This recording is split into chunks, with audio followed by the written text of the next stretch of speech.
2, 1.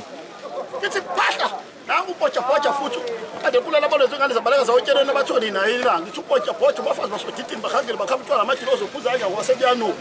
ngithi yabona ke njengamanje sambe kakhulu usuqophile umlando ke futhi manje njengenjwayele ezefenye phela ngithi siphansi eJozini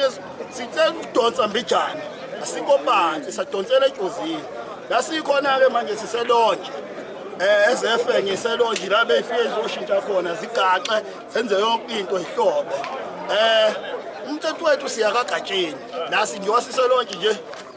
masuka lana nje bekubhinqa nje amabhinqa wonke maseya kagatsheni kwathabisile ndlovu la siya khona sikubangisele khona ngihlobile ke manje ngigaqile la ngigaxe ngomnumzana uNgcongo la sibale simnyama kakhulu esabonwa abantu bonke ezweni basaba bathi hayi siyaxolisa Ngcongo awukhahlele mntaba Makhaya. Isiboneke lesikhuluma manje nesinomsila ngaphambili lesemsila ngemuva. ngasho nje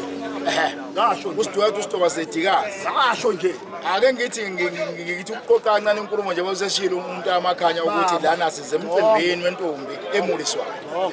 Uzobuza komunye umuntu ukumuliswa yini. Manje sigada lana